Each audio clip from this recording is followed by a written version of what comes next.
হযরত মাওলানা শাহ আবু নসর নসরউদ্দিন আহমদ হোসেন সাহেব হযরত পীর সাহেবকে বক্তব্য রাখার জন্য অনুরোধ করছি।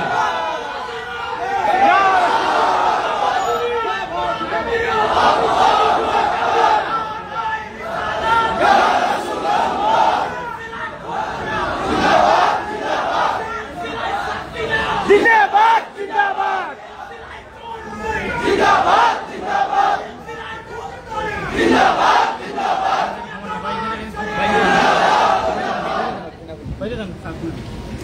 السلام عليكم ورحمة الله وبركاته.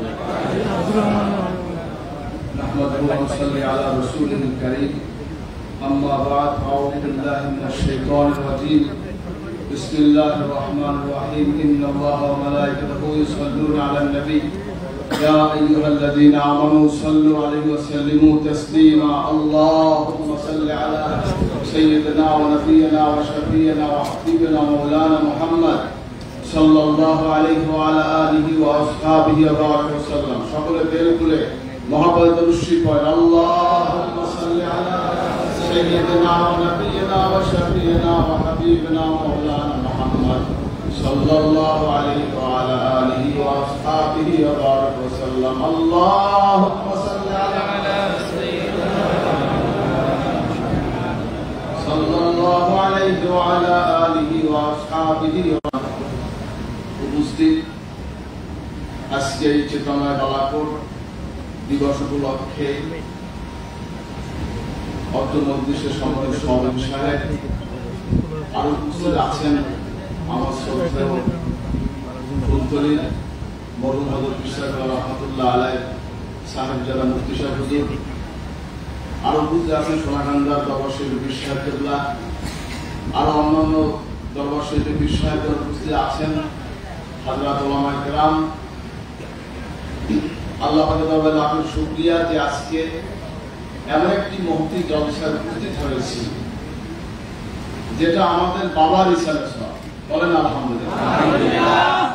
যিনি আমাদের বাবার সমতুল্য, আমাদের পীর, আমাদের মুর্শিদ, শহীদে বালাকোট হযরত সৈয়দ আহমদ শহীদ বেদুল রহমতুল্লাহ আলাইহি, যিনি এই 5ই মে বালাকোট প্রান্তরে শিখদের বিরুদ্ধে যুদ্ধ করে অকাতরে জীবন দিয়েছেন, শহীদ হয়েছেন। শাহাদাতে বালাকোটের দিবসে আল্লাহ পাক আজকে আমাদেরকে একত্রিত করেছেন। মহান আল্লাহ পাকের দরবারে শুকরিয়া আদায় করছি আলহামদুলিল্লাহ আলহামদুলিল্লাহ। আসলে আজকে অনেকগুলো প্রোগ্রাম, রেগুলার প্রোগ্রাম রয়েছে এবং আমরা গিয়েছিলাম, এবার তুরস্ক সফরে গিয়েছিলাম। আমাদের ফুলতলীর মরহুম পীর সাহেব রহমাতুল্লাহ আলাইহির নাতি আমার শাহান সাহেব, তিনি আমাকে অনুরোধ করেছেন প্রোগ্রাম আসার জন্য। আমি তার কথা ফালাইতে পারিনি, কারণ বিষয়টা হচ্ছে এটা তো আমাদেরই মজলিস, ঠিক কিনা বলেন? আকীদাগত ভাবে, মস্তকগত ভাবে আমরা সবই এক, অভিন্ন। কারণ সৈয়দ আহমদ শহীদ বেদুল রহমাতুল্লাহ আলাইহি থেকে দুইটা ধারা, একটা হচ্ছে জোনপুরি সিলসিলা আর একটা ফুরফুরা সিলসিলা। হিসাব করলে সবাই আকীদাগত ভাবে, মানহাজগত ভাবে আমরা সবাই এক। যাই হোক, আজকে বালাকোট দিবসে আমরা এখানে উপস্থিত হয়েছি। আজকে আমি একটা কথাই বলতে চাই, বাংলাদেশের যে বর্তমান প্রেক্ষাপট, সারা পৃথিবীর যে পরিস্থিতি, তার মধ্যে আল্লাহ পাক এই দেশটাকে যে এখনো রেখেছেন, এটাই আল্লাহ তাআলার শুকরিয়া, বলে আলহামদুলিল্লাহ। আগামীতে দেশটা যেন স্বাধীন হবে, স্বাধীনতা সার্বভৌমত্ব আল্লাহ পাক রক্ষা করেন এবং এদেশে দ্বীন ইসলাম নিয়ে, হক তরিকা, হক সিলসিলা নিয়ে আমরা থাকতে পারি। এজন্য ঐক্য দরকার। এই দরকার আছে কি নাই? যদি ঐক্যের মাঝে মুনাফিক প্রবেশ করে, তাহলে কিন্তু ঐক্য আমাদের ভেঙে দিবে, ঠিক কি না? এজন্য জয়পুর সিলসিলা, ফুলপুরা সিলসিলার মধ্যে কিছু মুনাফিক আছে কি নাই? এজন্য এগুলো আমাদের লক্ষ্য রেখে ঐক্য প্ল্যাটফর্ম দাঁড় করাতে হবে এমন ভাবে যাতে করে এর মধ্যে কোন রকম ইঁদুর ঢুকতে না পারে। ঘরের ইঁদুর বান কাটলে ঘর থাকে না, ঠিক কিনা বলেন? এজন্য এগুলো চিহ্নিত করতে হবে, আমাদেরকে সতর্ক থাকতে হবে। এটা মুসলমানদের দেশ, বাংলাদেশের আউলিয়া ইকরামের দেশ, ঠিক না বলেন? এদেশে অন্য কেউ মাথা উঁচু করতে পারবে না। যারা মুসলমান, যারা আউলিয়া ইকরামের হিতাকাঙ্ক্ষী, তাদের হাতেই থাকবে আগামী বাংলাদেশ ইনশাআল্লাহ।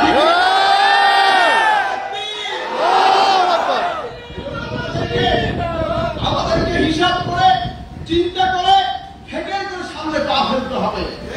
যারা আমরা সুন্নি দাবি করি, সুন্নিয়তের মধ্যে বিভিন্ন প্রকার বের হয়েছে।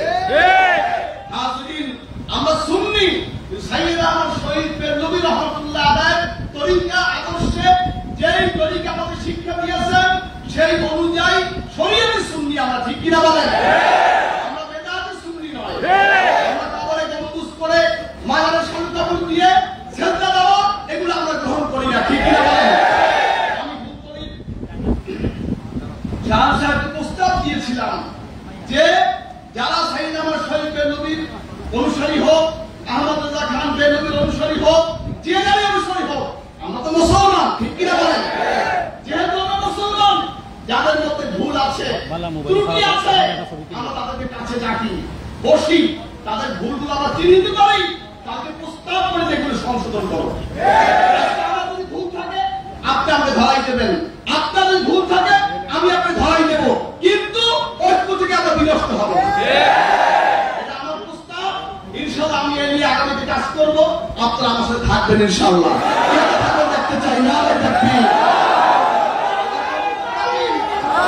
আমরা দুর্বল জাতি নই, আমরা দলীয় রাজনীতি করি না, তাই নয় যে আমরা ইসলাম চাই না। বাংলাদেশের রাষ্ট্র ধর্ম ইসলাম বলেন, শুক্রবার ছুটির দিন বলেন, রেড ক্রিসেন্ট বলেন, সার্সিনারের স্টাইলে আমার দাদা হুজুরকে রহমাতুল্লাহ প্রস্তাবে তৎকালীন শাসক বর্গকে নির্দেশ করে অনুপ্রেরণা দিয়ে সে আইনগুলি তারা সংশোধন করেছিলেন। বিসমিল্লাহির রহমানির রহিম। প্রেসিডেন্ট জিয়াউর রহমান সাহেব তিনি এই সংসদের দক্ষিণ প্লাজায় ওলামায়ে কেরামদেরকে নিয়ে মিটিং দিলেন। দাদা হুজুরকে সেখানে ছিলেন। দাদা হুজুরকে প্রস্তাব দিলেন, প্রেসিডেন্ট সাহেব আপনি কি বলে খানা খান, কি বলে কাজ শুরু করেন? বললেন হুজুর বিসমিল্লাহ বলে শুরু করি। দেশ পরিচালনা করবেন কি বলে? হুজুর বিসমিল্লাহ বলে। আজ থেকে দেখুন সংবিধানে বিসমিল্লাহির রহমানির রহিম। হাজরিন ভাইরা আমার, ৪,৫০০ দিয়ে আমাদের প্রতিষ্ঠা করেছেন। বাংলাদেশ সরকার থেকে গোল্ড মেডেল অ্যাওয়ার্ড দিয়েছেন। অ্যাওয়ার্ডের জন্য কি আমরা মাদ্রাসা করেছিলাম নাকি? একমাত্র আল্লাহর জন্য। এটা ইসলামী শিক্ষার স্বীকৃতি। এটা আপনাদের সকলেরই গৌরব। সাইয়েদ আহমদ শহীদ নবীর অনুসারী সকলেরই এটা গৌরব, ঠিক কিনা বলেন? আপনি একটা অবদান রাখবেন, এটা আমাদের গৌরব। আমাদের গৌরবকে অবদান রাখবে আপনাদের গৌরব। হযরত ফুলতুলি সাহেব রহমাতুল্লাহ আলাইহি যখন আরবি বিশ্ববিদ্যালয় ইস্যু আসলো, তখন তিনি সিলেট থেকে লক্ষ লক্ষ মানুষকে ঢাকায় লং মার্চ করেছিলেন। এভাবে করে আউলিয়া কেরাম, মুজতাহিদিন, সালেহিন বাংলাদেশের বিভিন্ন প্রেক্ষাপটে ইসলামের জন্য, দ্বীনের জন্য তারা কাজ করেছেন। ইনশাআল্লাহ ভবিষ্যতেও আমরা যে সমস্ত দরবার রয়েছি যেভাবে সম্ভব, কারো ক্রেডিটের জন্য নয়, ইসলামের জন্য। কিসের জন্য বলেন? কিসের জন্য? ইসলামের জন্য আমরা কাজ করব। আজকে এই পণ হবে, এই প্রতিজ্ঞা হবে, আগামীতে আমরা কাজ করব, এক হয়ে ইসলামের জন্য কাজ করব। কে কে করবো? নারে তাকবীর। কারণ বাংলাদেশে বিভিন্ন রকম ইসলামী দল আছে, আছে কি নাই? আছে। তারা তাদের মতো করতেছে, করুক না, অসুবিধা কি? করুক না। আপনাদের একদিন বলেছিলেন আপা হুজুর রহমাতুল্লাহ আলাইহি যখন পালাকোট প্রথম অধিবেশন হয়, আপনাদের পক্ষে আমি এখানে হাজির হয়েছিলাম। আপনাদের স্মরণ আছে কিনা আমি জানি না। প্রথম সমাবেশে আমি আসছিলাম, এখানেই সমাবেশ হয়েছিল, মিটিং হয়েছিল। হাজরিন, এক সময় হুজুর কাছে প্রশ্ন করলেন, হুজুর অমুক দল এই করছে, অমুক দল এই করছে, রাজনৈতিক দল, হুজুর আমাদের কাজ কি? আপনাদের বললেন, বাবা আমরা তো পরিবেশ, আমাদের মুরব্বীরা তো পরিবেশ করে দিয়ে গেছে।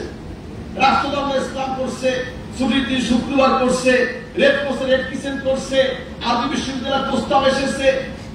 আমাদের কথা আপনি শুধু হয় নাই, এর আগের কথা। যাই হোক, এরপরে আপনার 4.5 আলিয়া মাদ্রাসা হয়েছে, আমরা তো মাঠ ঘুষাইয়া দিছি। এখন তারা একটু করুক না, অসুবিধা কি? আবার তখন লাগবে, তখন আমরা করবো। এখন আমাদের সময় এসেছে, এখন আমরা আবার মাঠে নামবো। বাংলাদেশকে দিন নিয়ে একটি ইসলামিক পুনর্গঠনের দেশ আমরা চাই, ঠিক কিনা বলেন?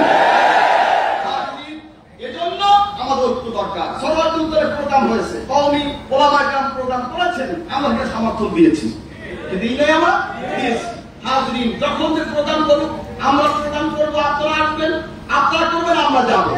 এটাই আমাদের মহব্বত থাকবে, ভালোবাসা থাকবে, ভ্রাতৃত্ব বজায় থাকবে। এজন্য আজকে আমি দাওয়াত দিচ্ছি, আপনারা থাকবেন, আমরা ঐক্যবদ্ধ থাকবো। সাইয়েদ আহমদ শহীদ বেরলভীর যে আদর্শ, যে চেতনা, যে তরিকায়ে মুহাম্মাদিয়া আমরা নিজেরা ধারণ করব এবং এর প্রচার আমরা করব। আল্লাহ পাক আমাদের সকলকে তৌফিক দান করুন, আমিন। দোয়া চাই, খাস করে দোয়া চাই হযরত পীর সাহেব আব্বাহুর রাহমাতুল্লাহ আলাইহি কত 10ই মুহররম তিনি ইন্তেকাল করেছেন। আমরা তাদের দোয়া করবেন, আল্লাহ পাকের জান্নাতুল ফেরদাউস আল্লাহ পাক নসিব করুন, আমিন। তার মধ্যে একটা আশা ছিল, প্রায় 2500 তিনি আমাদের বাংলাদেশ হয়ে গেছে আলহামদুলিল্লাহ। হুজুর ইন্তেকালের পরে প্রায় 5000 মাদ্রাসার স্বীকৃতি আমি নিয়েছি আলহামদুলিল্লাহ। এখন রেজিস্ট্রির প্রক্রিয়া চলছে। আমাদের ভবিষ্যতে অনেক বড় পরিকল্পনা আছে, যদি আল্লাহ কবুল করে। আপনারা আমাদের পাশে থাকবেন, বাংলাদেশ ইনশাআল্লাহ বসায় বসায় প্রত্যেকটা ওয়ার্ডে আল্লাহ যদি কবুল করে দিনিয়া মাদ্রাসা, আল্লাহ কবুল করে হবে ইনশাআল্লাহ। আল্লাহ কবুল করবেন, আমি এই দিনিয়া মাদ্রাসা সচ্ছি জান না, এটা সাইয়েদ আহমদ শহীদ বেরলভীর অনুসারী সকলে, ঠিক কিনা বলেন? বাংলাদেশের সকল মুসলমানের আজকে আলিয়া মাদ্রাসা করেছি, এখানে বিভিন্ন মতের ছেলেরা পড়ে, পড়ে না? কি ভাই, আমি মাদ্রাসা করছি তাই বলে কি আমার মতের বাইরে লোক করতে পারবে না? পারবে। সে লেখাপড়া করে, সে শরীয়তে মুহাম্মাদি সুন্নাত শিখবে। আমি মাদ্রাসা করছি সেজন্য আপনি যাবেন না, আপনি মাদ্রাসা করছেন সেজন্য আমি যাব না, এটা হতে পারে না। এটা জাতীয় ব্যাপার, জাতীয় ইস্যুতে ব্যক্তিকেন্দ্রিক কোনো কাজ নাই। সকলে আমরা সম্মিলিতভাবে থাকবো। আল্লাহ পাক আমাদের সকলকে কবুল করবেন, আমিন। বলেন আল্লাহুম্মা আমিন। যাই হোক, দোয়া চাই বিশ্বাস করে হয়তো তারা দোয়া করবেন, তাদের থেকে আশা আল্লাহ কবুল করেন। ফুলতুলি সাহেব রহমতুল্লাহ আলাইহি তাদের আশা ছিল আল্লাহ কবুল করেন। বর্তমান ফুলতুলি হুজুর যিনি রয়েছেন আল্লাহ তাদেরকে হায়াত দান করেন। আমার মুফতি সাহেব আছেন, আমার কবি সাহেব তিনি আসছেন, আল্লাহ তাদেরকে হায়াত দান করেন। দোয়া চাই। আমি সময় সংকীর্ণের কারণে আমি শেষ পর্যন্ত থাকতে পারলাম, এজন্য আমি দুঃখ প্রকাশ করছি। কারণ আমার আজকে রাতে আবার বাড়ি যেতে হবে, কালকে আবার বাড়ি মিটিং করে আবার চাঁদপুর প্রোগ্রাম রয়েছে। এজন্য আমি দৌড়ের উপরে আছি। দোয়া করে আল্লাহ সুস্থ রাখেন, হায়াত দান করে দোয়া চাই। আজকের প্রোগ্রাম অনেক সার্থক, অনেক সুন্দর হয়েছে আলহামদুলিল্লাহ। যারা আয়োজন করেছে আমি সকলকে মোবারকবাদ জানাচ্ছি। আগামী এর চাইতে বড় মাঠ লাগবে ইনশাআল্লাহ। আপনারা কি চান? যদি আপনারা অন্য গ্রুপে সবার বিদ্যালয়ে প্রোগ্রাম করতে পারে, সাইয়েদ আহমদ শহীদ বেরলভীর গ্রুপ কি পারবে না? কি আমরা কি এই সাহস রাখি?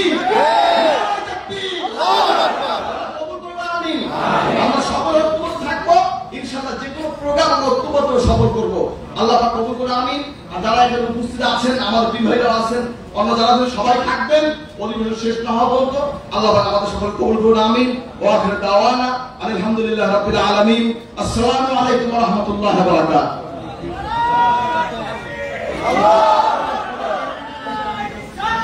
শেষে মোবারকবাদ জানাচ্ছি ঐতিহ্যবাহী দরবার সালসিলা শরীফের বর্তমান পীর সাহেব হযরত মাওলানা শাহ আবুল হাসান আহমদ হুসাইন সাহেবকে তার অত্যন্ত চমৎকার দিক নির্দেশনা এবং উজ্জীবনী বক্তব্যের জন্য। সুপ্রিয় উপস্থিতি, আমরা জানি আমাদের পীর অবশ্যই হযরত সৈয়দ আহমদ শহীদ বেরলভী রাহমাতুল্লাহি আলাইহি ছিলেন এই উপমহাদেশের রাজনীতি আন্দোলনের প্রথম প্রধান।